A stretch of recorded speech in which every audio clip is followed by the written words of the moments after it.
everybody, Pete Nowaskey here with another Thursday edition of our Nowaskey YouTube series.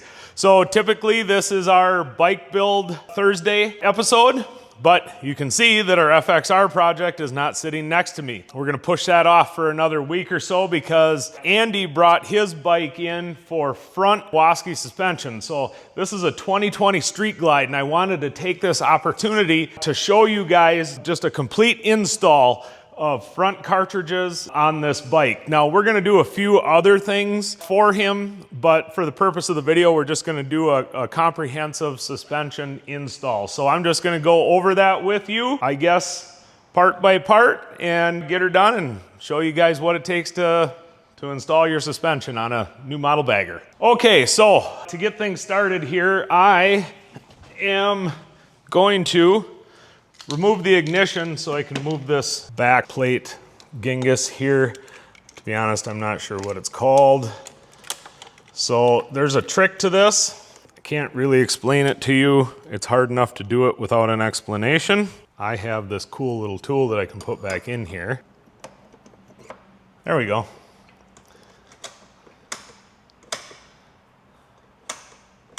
You can see here, I pulled the ignition out in the spring. And then, this is a 5/32 Allen. My whole life I've used these style Allen wrenches. Don't know why. Just got in the habit of it.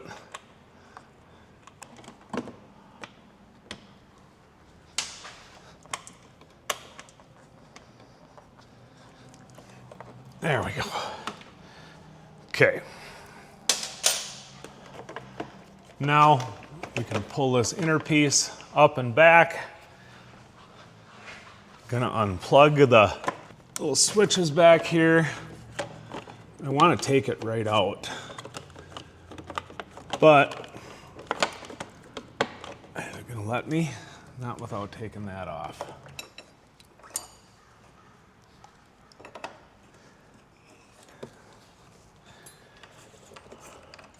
So for the record, you can do this without doing this, but this just makes it easier. Like 100%, I don't do this all the time, but I'm trying to be thorough for the video so you all can see what's going on. Now, we are going to better move those.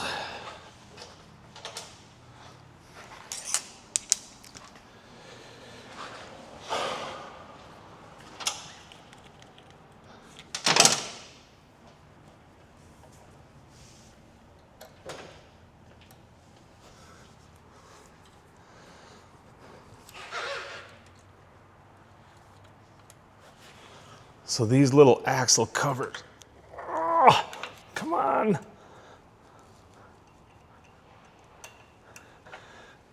There we go. There's a little Allen screw in these, and there's a lot of different styles and sizes, and so you never know what size the Allen's gonna be or what kind of Loctite they used.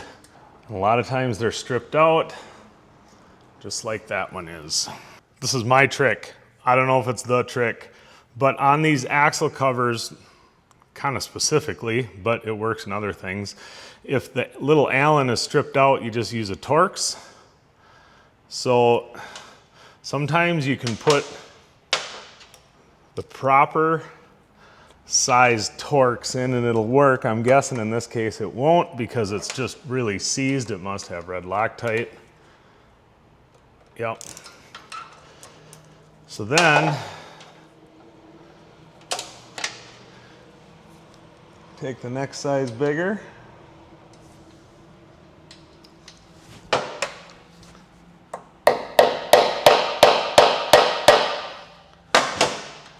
And you pound it in.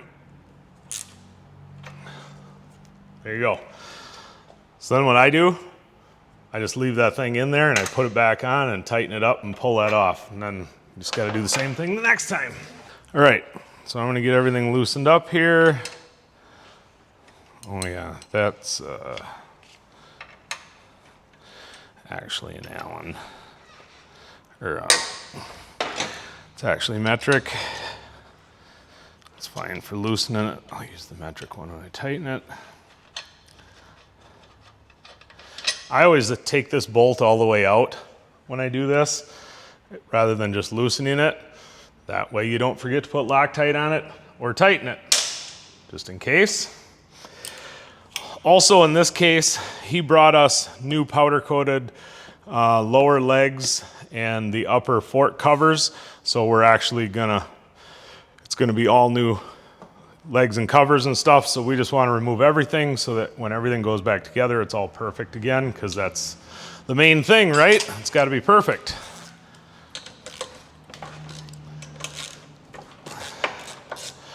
This is a 10 millimeter 12 point for the brakes. So you just gotta be careful. Just let that hang for a second. Theoretically, well, it's not theoretically, you're really not supposed to hang the caliper by the line, but it depends who's doing it, I guess. If you're gentle about it, you can let it hang there for a minute.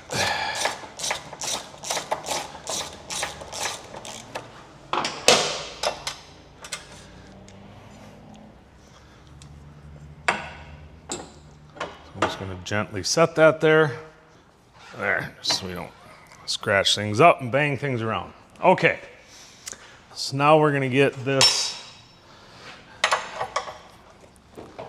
axle bolt off.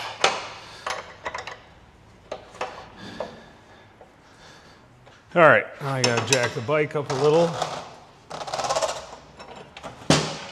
I've already got it strapped down in the rear. Everything's sitting good, and then I like to just grab the wheel like this and just go, I'm just pulling on the bottom here, and I just eek, see that?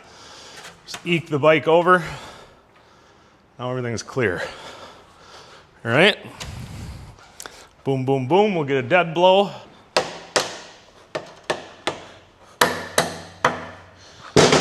Oh,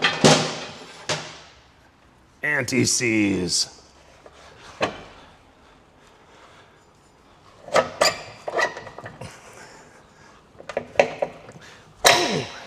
Now,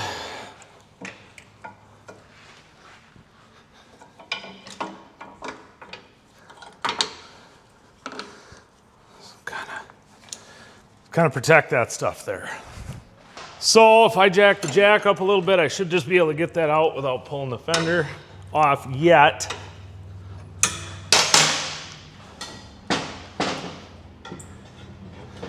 There we go. Just gonna lower it down a little. Take some of the stress off them straps.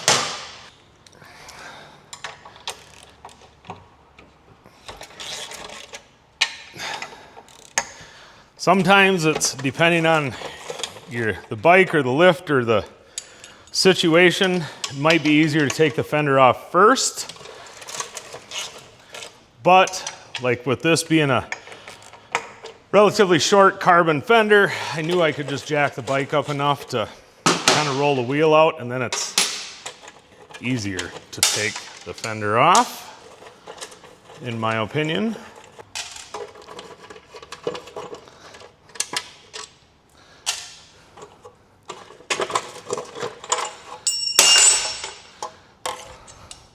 So I took it off like that. So I'm gonna set it like that because there is a front and a rear.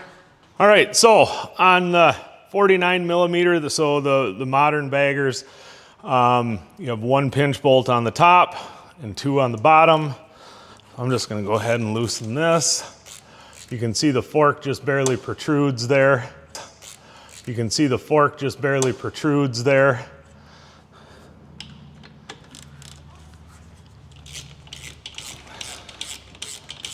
Just like that. There we go. There's one.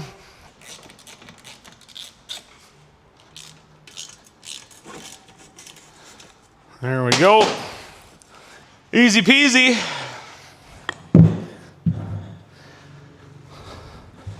So what I need to do here now is I'm gonna take a minute and clean these fork tubes up.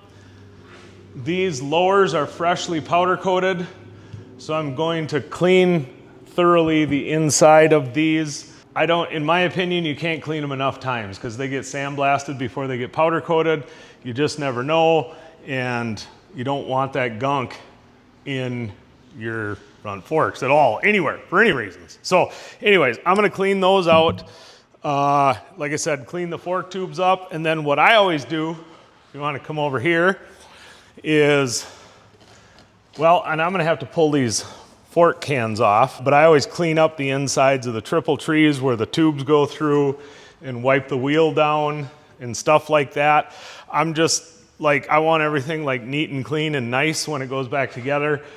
So it's gonna take me a bit of time to get all that cleaned up, and I like to just do it first. Some people like to clean it at the end. I don't know, then you can't get into places again. So we just clean it all up now and we clean it at the end. So that's what I'm gonna do, and then when I get back, we'll swap these cans out and start building those forks. So give me a few minutes.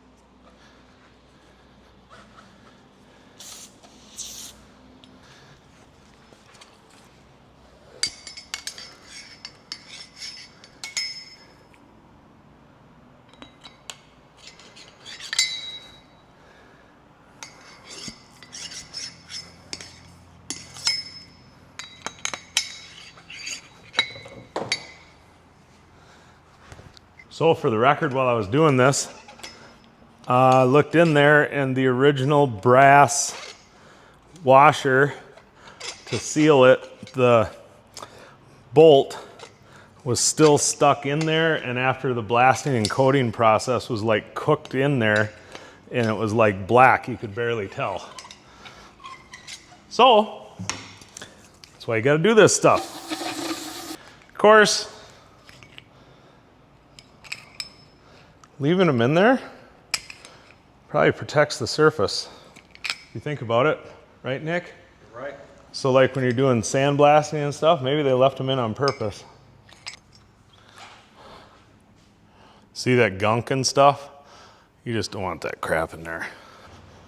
Got a little quadruple aught steel wool, like you would use for a chrome bumper. Just kind of clean the area up here where it goes into the clamp. Why, you might ask? It's going back into the clamp. Well, we're gonna be sliding new seals and stuff on here, and we want to at least, you know, take any high spots off so it doesn't compromise the new seal. That, there's that. Now,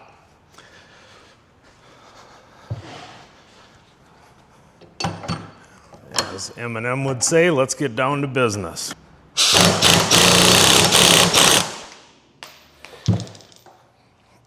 You have to hold a little pressure on that or it will go flying. I'm gonna set the old parts down here.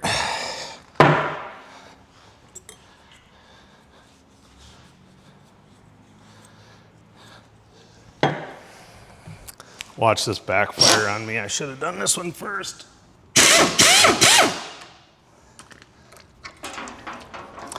How'd I do there? Not very good's the answer. I hate making a mess. I should have been a rapper. Could have been Eminem's opening act, right? Absolutely. Okay.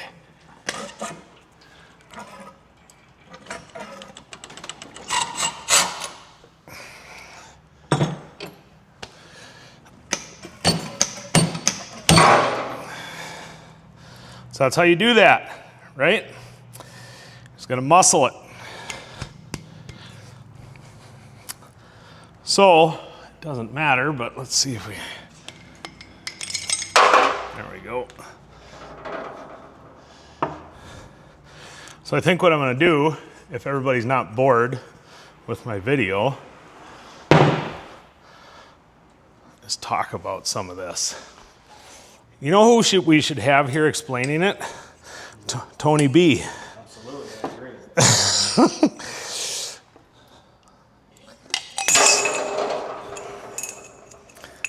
agree. Tony B wants to be a teacher, I think. You know what? I'm telling you what. I'm making more of a mess today. I'm distracted.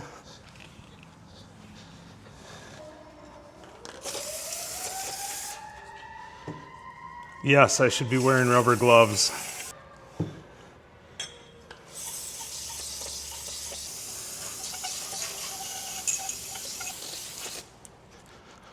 Here we go. So I am going to just show you the difference in what your motorcycle comes with versus our cartridge insert. Now, I'm going to try to keep it simple in layman's terms, right? We're not going to get all technical. I can talk technical all day, but that doesn't do everybody any good, right? So let's just take a look. So this is your fork tube, okay? So in your fork tube, what goes in first is this, I always call it a stake, okay? And it's, I don't remember the name right now because I always call it a stake, and that's what it's going to be today. So this is your top out spring. This slides down in the tube, sticks out the end of the tube here, right? And then this spring goes in over it, and then you have a spacer up here because the spring is what Harley Davidson has deemed the proper weight and wind and all that. So this just takes up the extra length in here. And so then I'll just show you how it goes, right? Top out spring and the stake goes in first. Look at that. Spring here, and then the cap goes on, and that creates the preload, right? Better lay that up there. So, the top out spring, what does this do? A lot of people get confused about this, right? This is when your fork, it comes together and then it goes back out to full length, like that. That when it does that, this is bolted in the leg. When that leg pulls on the stake here, that spring cushions it from topping out when the wheel goes to full extension. Okay, so otherwise it would like slam metal on metal and it wouldn't sound good and it wouldn't be good, right? So this is a top out spring. There's nothing super technical about the top out spring. You notice with a lot of our cartridges, we use a smaller top out spring with a shim in here. The only reason that we have that shim in there is so we get the proper diameter, right? But we use a smaller, lighter weight spring with a shim. I think we're going back to this again because this is too much. It doesn't matter. The point is the top out spring is simple, right? All it's got to be is there, okay? So there you have it. And then the fluid in the fork moves through the little holes in the passages from the top to the bottom, and the spring holds the weight of the bike up, and the fluid dampens the action of the fork, right? That's the simple explanation. So with a cartridge insert, whether it be a Nowaskey cartridge or anybody out there, basically with a cartridge, this is a shock. So it's like an actual shock, not, I mean, this is a shock, right? But it's like, this is a real tuned shock that goes inside here, okay? So here's our spring with our preload. We have all our valving and everything set up in here. And now this fork tube, you just slide that in there like that, right? So then your threads should be just about touching because there's your preload on that. Now, this is just a vessel for the shock. It just carries the shock, okay? So you can obviously see the difference in technology here. This allows us to develop a much more precise piece of suspension to put in your front end, I guess. And again, I don't want to get over technical about it, but we're putting a shock in your fork tube rather than the simple version that you get from Harley. So this is why from Harley, you know, they feel soft and spongy, and it's just, there's not a lot to it, right? It's not super technical. It works, it's worked forever, right? But there's just better options out there, and that's what people are looking for, and that's what we offer. So our cartridges are all individually dyno tuned, tested, matched, just like our shocks. We found the sweet spot in the valving. They are not externally adjustable as far as valving goes. We send them to you with the preload set on the spring. It's a drop it in, set it and forget it, right? We found the sweet spot here and people love it. So, all right, so that's enough talking. Let's put it together.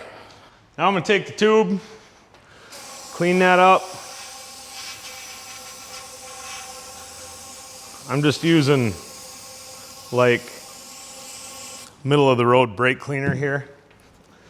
I don't know, somebody probably tell me that's a bad idea, but I guess I've been doing it for 25 years that way. It's worked out for me. All right, there's the old one, there's the new one. So, there we go. Top out spring.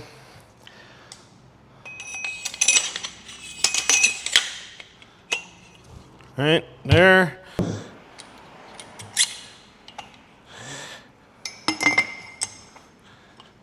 Okay, now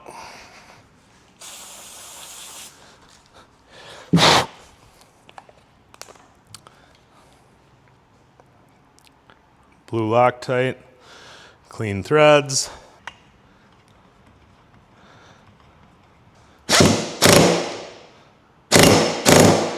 I'm doing that off of pure feel. Okay, so now, that's what I do, right?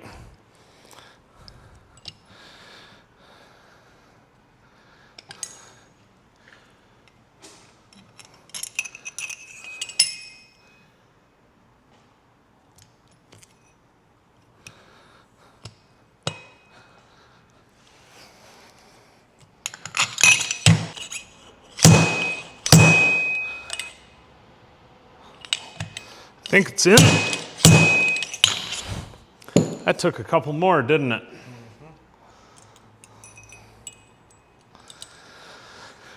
Get a little clip back in there.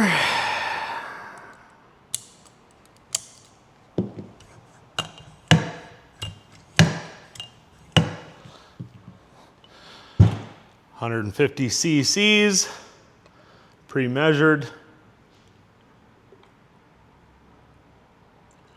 So the only, unlike fork oil that used to be in here, this is like a 3-weight shock fluid.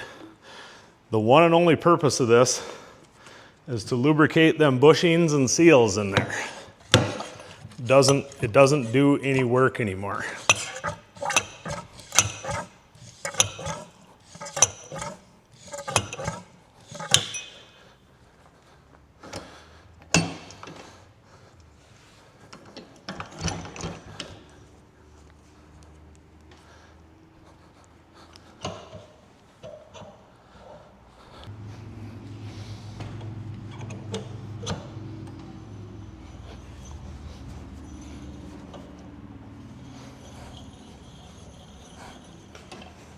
Tighten that vise.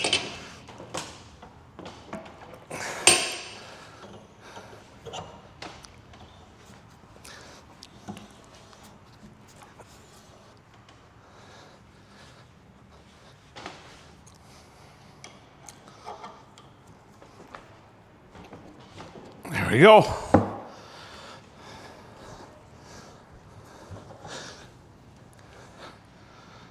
at that.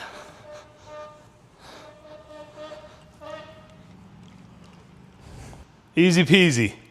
Okay, I'm gonna set this over here and we're gonna build the other one.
Okay, so now I'm gonna switch these fork cans out here. I'm gonna move this brake a little bit because I wanna turn this.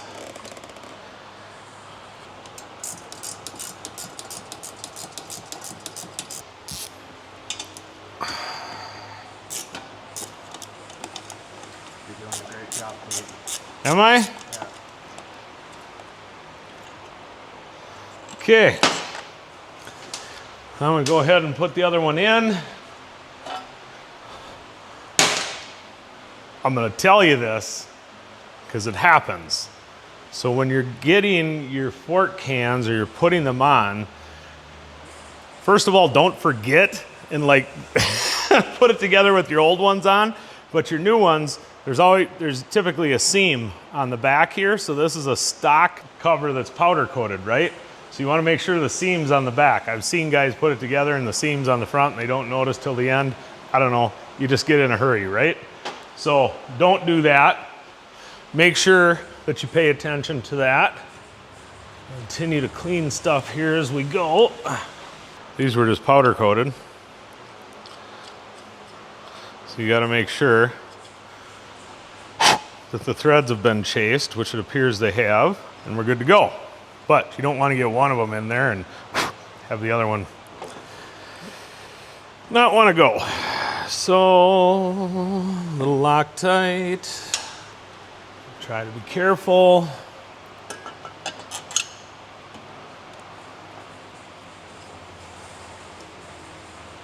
There we go.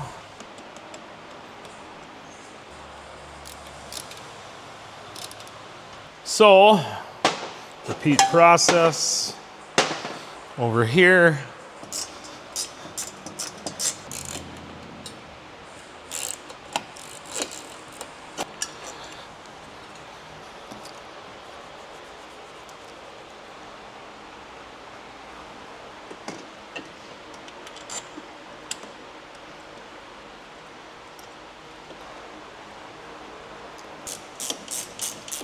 All right, so I'm gonna screw these out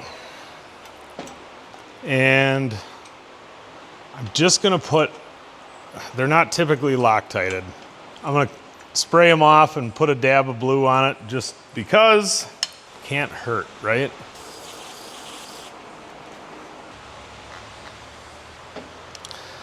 It's probably a little too much, but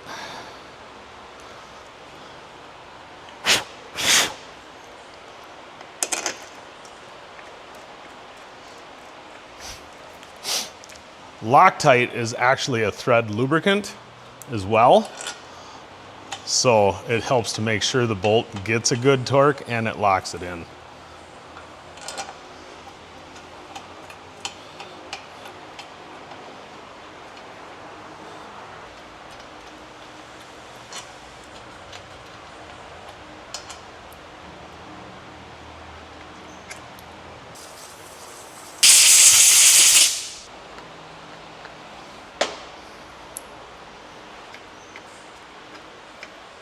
Sometimes on the older bikes, I'll even take 220 grit sandpaper and clean up the inside of the triple tree holes, especially on the 41 millimeter bikes, because they had a tendency to get kind of rusty and corroded. They were hard to get out, and so I just usually do that. But these newer ones are usually pretty good. Maybe in another 10 years we'll start doing that. Now we're going to start putting the forks in. Okay, you want to screw up one side to another. Wipe that baby down one more time.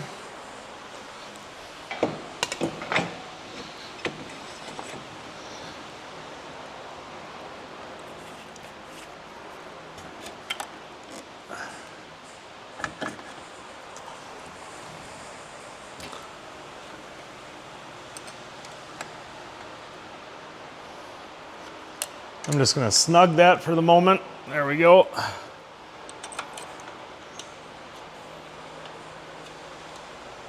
Snug those two. Now, all right, so the main thing we want to do here is you see how the tube is exposed. So you want to get it the same, exposed the same on both sides.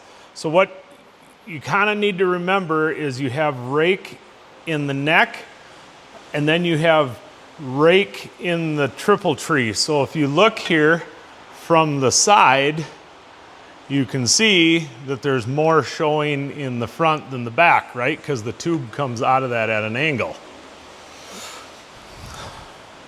So why am I talking about that?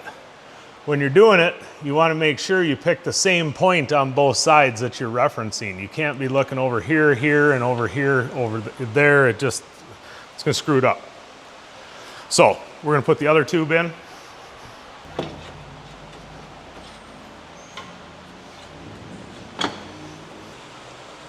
So Nick, if you zoom in here for our viewers one more time, if you look at the top of that tube, you can see that there's a bit of a taper on the end of it, say an 1/8 inch or so of a taper. So when the bike is stock, we reuse the stock fork tubes and everything. Just the edge of that taper is at the top part of the triple clamp. So that's what I'm going to use for a reference. And I'm going to eyeball it. I could get the caliper out, but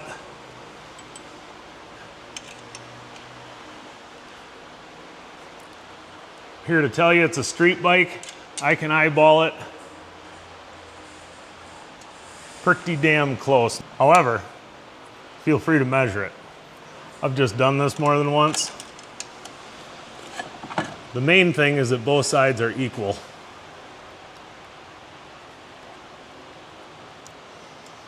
If you're trying to get a little more elevation out of the bike, you can slip that down in until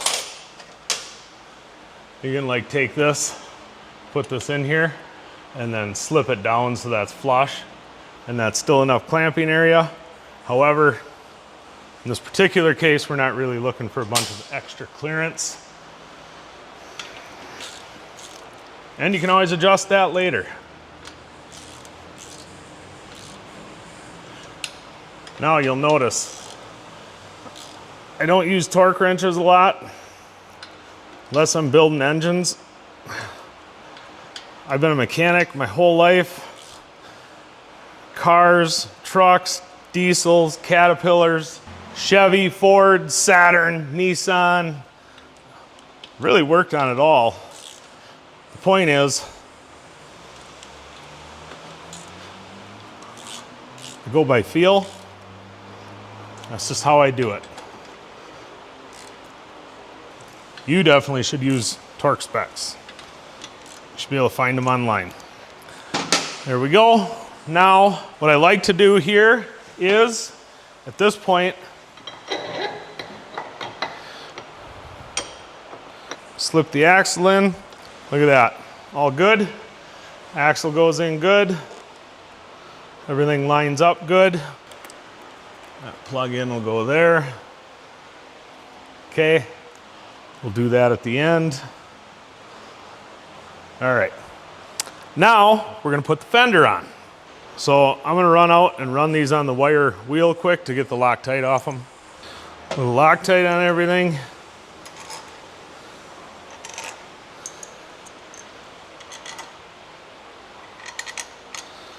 Okay, now we have the fender spacers. See if I can do this without dropping everything, eh?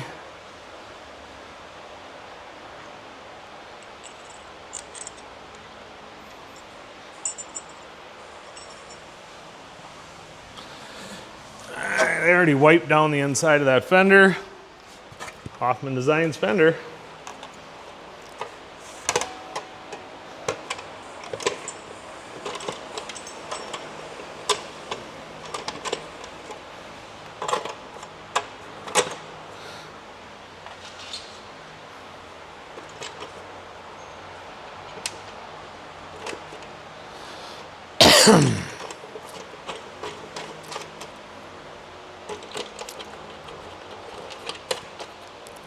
Oh, anti-seize from the axle.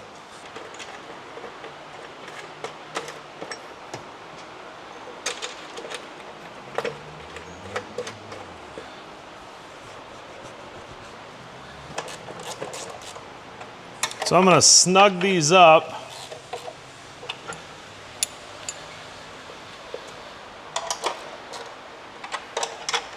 I may have to adjust the fender a little. Like, you can get a little bit, I mean, right now it's pretty snug.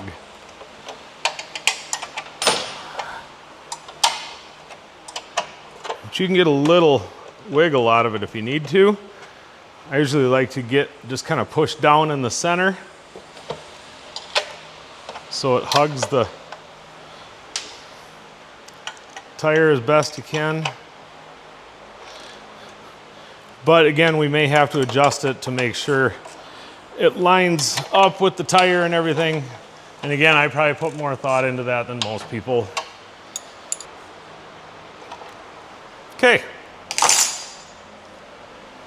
What would Chris say? First, coffee. Coffee in the middle, that's my thing.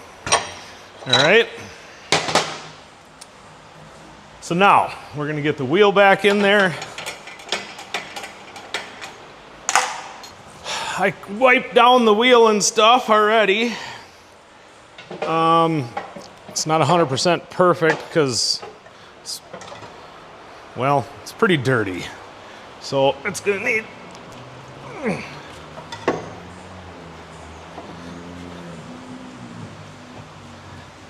a little more cleaning, but I knocked the high spots off. I'm just letting her down here, getting it close. It's coming right along, Nick. It's almost like we know what we're doing.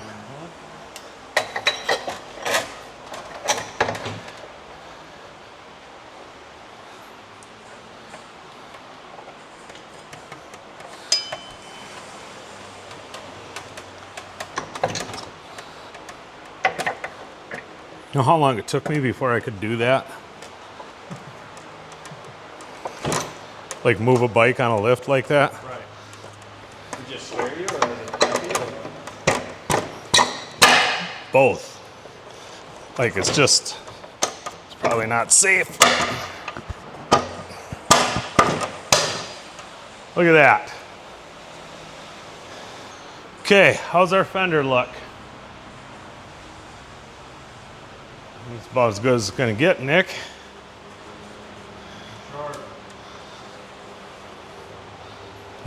Good, good. Okay, so we always put the axle. You always put the axle so the hole in the axle faces like this. If this potentially could cause a whistle if it was like this with the wind going over it. So I do not like whistles. Nick is laughing so hard behind the camera right now. Whistling and whistles or any of that stuff, like my hair stands up. So I do know that that's why it's like this. And then also the second reason is when you put axle caps on, your jam nuts are usually on the bottom, so you don't want the hole to be on the bottom. Okay, I'm gonna put a little red Loctite on here. I just always overdo everything. Probably wouldn't need to.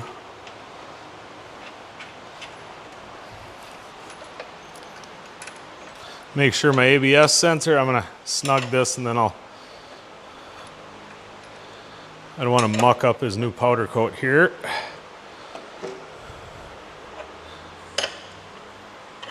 Okay, we want the ABS sensor up.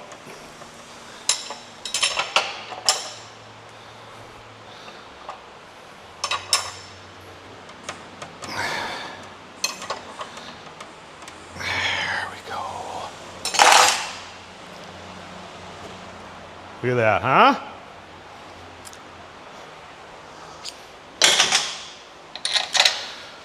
Pinch bolt.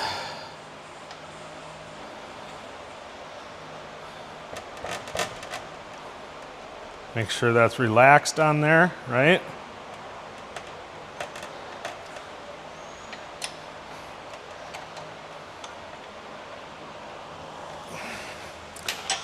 That's metric, by the way. It's a 6. Metric is blue. Okay, now we're gonna put the brakes on. So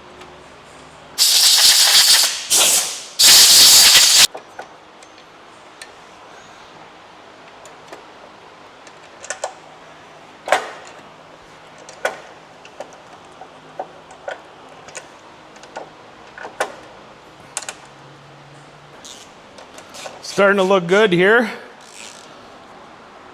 I guess it looked good before, but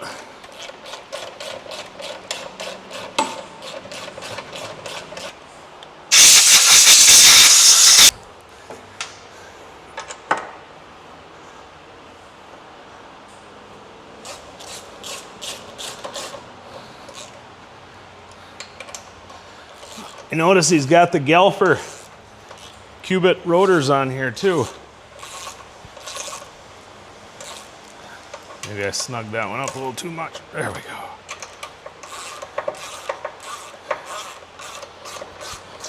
All right, so now we're gonna use the legendary Mist and Shine and wipe it down. And I still gotta put the axle caps on here. I'm just gonna make sure this is all looking good.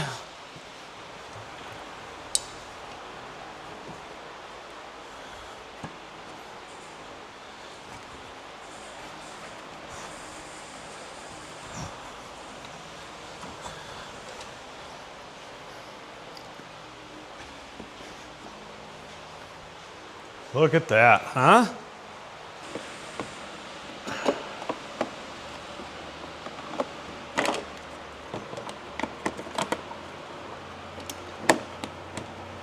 Get that up in there, up in there.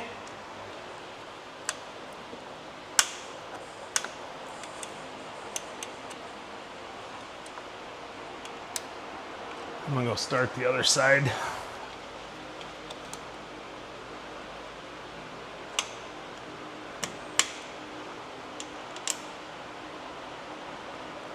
Kind of like it's bent off and it's a little bit stripped out.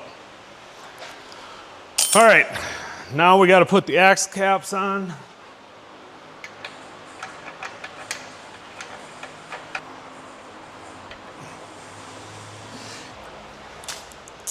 And like I said, I just left that in there. So now we go tight and then wiggle it out. Just use the same thing next time.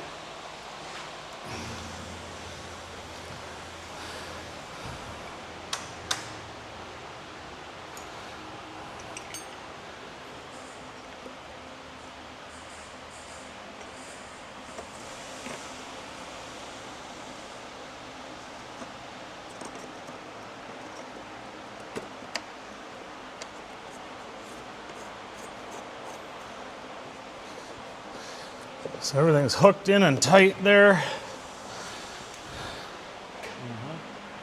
What I'm here for, you know? Yeah, I do know.